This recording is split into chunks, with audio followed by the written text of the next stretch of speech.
Hi, today I'm going to show you my mother's hack for a 2-ingredient Chinese barbecue pork marinade. All you're going to need is some fish sauce. I prefer the Mega Chef brand because there's a slight sweetness to it. Try to find a fish sauce with a bit of sugar because it gives the pork much more flavor. And I know I'm cheating, but a roast red pork seasoning mix. This is a Thai brand, I believe. Let's have a look. Product of Thailand. And you can get this for about $2 from your local Asian grocer. However, if you don't have one nearby, I'll include a picture link down below in the description box so that you can do a Google image search. So all up, this only costs about $2 to $3 to make. The fish sauce, you probably use between 50 cents to $1 worth of this beautiful liquid. Vietnamese cooking, yep. So let's begin. When I was growing up, my mother used to make this quite often because it was easy. You grab a bowl, the old secret seasoning mix. I know this isn't made from scratch, but hey, we don't have times in home cooking to go and make the whole marinade on its own. We grab this, we pour it into a bowl. And her working full time, us studying as children, you know, these are little hacks you need to make your life easier. I'm really quite grateful for my mother to do this, but before I continue my story, we add about 100 mils of fish sauce into the bowl. Maybe not that much, we're gonna go for 50 mils. Yep, 50 mils sounds about right. I overshot the estimate there, my bad. But you can see this doesn't take too much time. You're literally putting two mixtures together, mixing it up.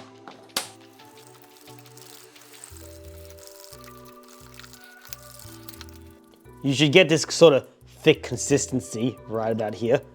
Look at that, nice. And once that's mixed up, we grab the pork from the fridge. And make sure you use pork collar butt. It's got the perfect amount of leanness to fat ratio. I believe around 25% fat, 75% actual meat, which gives it a much more tender taste. When you're marinating this pork, you definitely don't want to just put it in the bowl like bleh. You want to cut it at least in half because marinating a big chunk of pork like this won't get the flavors deep inside the actual meat. So I like to cut it in half so that there's more surface area for the marinade to sit in. So we want to go around there. I definitely need to sharpen my knife. Like so. And this gives it a nice chunky taste. Maybe I should go for one more. No, this should be okay.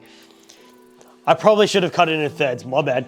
But anyway, I really appreciate my mum doing this when I was growing up because all I was really doing was focusing on studying. And because she helped me do that, feeding me while I'm doing this, well, I didn't actually do that well in school, to be honest. Just a little whoopsie daisy. I don't want the brightest kids here, but I tried my best, really. Did I really? I don't know. I was pretty last minute. I'm off on a tangent, I'm so sorry. I think I might cut this into quarters because it's a little bit too thick, so let's do that. That's perfect size, actually. I was a little bit scared it was gonna be too thin, but turns out it's perfect. I'm gonna do this in half as well. The perfect size. And because the seasoning is so red, I wanna cover the container or line it with Glad wrap because the red will stain the plastic and it's a real pain to get out. Oh, there's a fly in my room. Tripping on my words. That took a lot longer than expected, but we chucked the pork inside. But I really do appreciate growing up in this household because it's funny when you grow up and as a child, you sort of take a lot of things for granted. But this was something that I grew up with and it brings back a lot of memories. Okay, now that the pork's inside, we're gonna pour the marinade in. But before I do,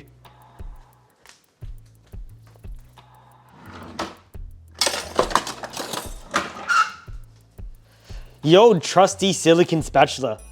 I always mention this every time I use this tool. grab it because you want every single marinade to be inside this pork.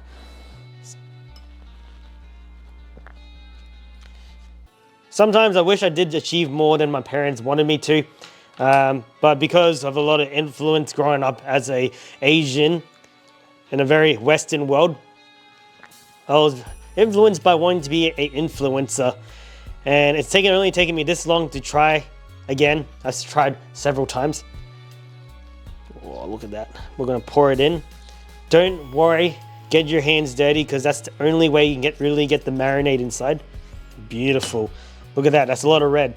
And just get your hands dirty and get in there. Yeah. And with the saltiness of this mixture, what it'll do is it'll draw the moisture out, and when you come back, the moisture out of the meat I should say, when you come back the pork will be much more liquidy. But for now, we're gonna mix it up. You can see that my little Glad wrap protection isn't working very well because I'm putting it all over the container, but I'm trying to minimize the amount of red that falls on top of it. But that's okay, we all make mistakes. Ah, my hands. Now that's all covered up, I'm gonna quickly wash my hands. Oh, there's a fly, go away, go away. Okay, I'm gonna close the lid real quick so that the fly doesn't eat my tasty pork. It's very messy, I'm gonna grab some tissues now. And that's all it really took. It took all but about 5 to 10 minutes to make this marinade. You don't have to do anything fancy. Just remember, this is super simple, get onto this. We're gonna put this in the fridge now, and you let it marinate between 24 to 48 hours. The longer you let it marinate for, the more flavorsome this becomes. So I'll be back tomorrow. See you in a moment. Thank you for waiting. It's been 24 hours now, and the marinade should have really deeply penetrated the meat.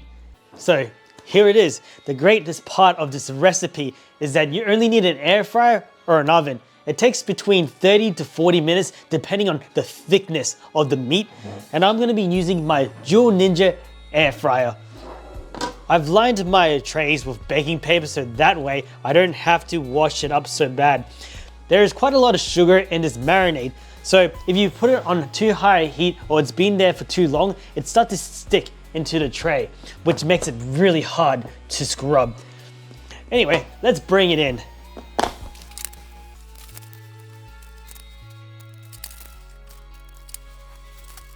So, I do know there is a lot of leftover sauce in there, but I don't believe I need to add it in because it is already quite salty. If you do marinate this, make sure you don't do it for more than 48 hours because then the salt in the fish sauce really makes this meat taste like jerky. Unless you like salty tasting things. Alright, let's move on to the next part. Thank you, Mother, for this recipe. Hello, I've got my trays now. We're gonna insert it into the Ninja. Not sponsored by them at all. It would be nice if they did, maybe in the future. That would be my dream come true. All right, now we turn it on, match, and we're gonna put it on roast at 150 degrees, 17 minutes on each side, depending on the thickness of the meat.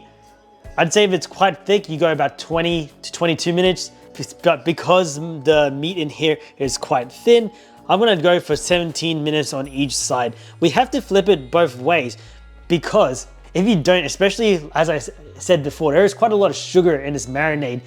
You'll get a black burnt top if you leave it in the direction of the heat for way too long. And that's pretty much how simple it is. I press start and then we wait 17 minutes. Hope you're having a great day, you lot. Anyway.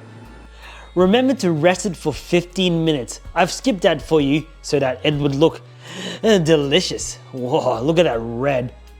As for those who don't know, you need the meat to rest because while it's still soft and hot, when you're cutting it, it'll just disintegrate everywhere. And that's why we have to wait. I am in a rush though because I need to make sure I get this done in time for my auntie's dinner. So I'm gonna be prematurely cutting this up. So here we go.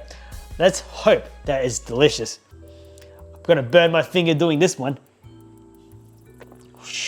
Whoa, look at that. That looks delicious. Bam! Excuse me. The more tender you get, the more tastier it will become. Here we go. Ah, that's hot. This is a little bit well done, but my auntie prefers well done meat. When I make this barbecue pork,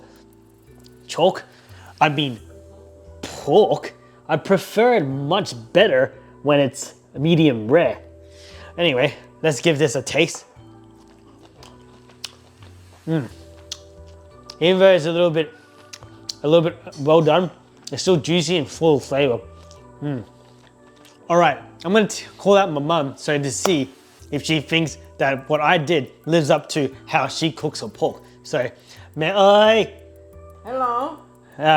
Mẹ ơi, gần mới cắt cái này xong mà gần làm hơi chín quá, buồn quá. Mà mẹ thích ăn chín phải không? Hay mẹ thích ăn sống? Cho mẹ ăn thử nè, mẹ cái nhí nó ăn bằng mẹ có mẹ không? Hay không? Cũng giống vậy cha. My mom says it tastes exactly like my mom's. Có được không? Được. Mẹ có nói dối không? Nói thiệt. Nói thiệt. I was just teasing my mom to see if it tastes, if she's telling me the truth and trying to protect me from my ego. Và cảm ơn mẹ nha. Ôm mẹ một cái. Ôi trời ơi. Trời. Không biết sao cái này gì tốt thích ăn. Yeah, đúng rồi. My auntie prefers it well done. I preferred it medium rare. Bye, mẹ. But yeah, that's it. I'm glad my mom enjoys the Chinese barbecue pork. Just remember, it is her recipe. So thank you, mother. I hope you enjoyed seeing a bit of my mum's legacy in this video. If you did, hit the subscribe button. I'm going to be cooking food from all over the world. I do need some suggestions though. So feel free to leave a comment below suggesting something I should do. I'm going to look for Ethiopian food. I think I found a bread that I want to try making because I do enjoy doing that. So hopefully that's what you're going to see in the next video. I'm also going to be doing budget food to give you guys inspiration to make your own lunches because you save so much money. Also, if you have something to show, leave it in the comments below because I like hearing other people's budget ideas and I'll just feature it, might just feature it in the next video. Okay, that's enough yarn for today. So I'll catch you all next time. Bye-bye.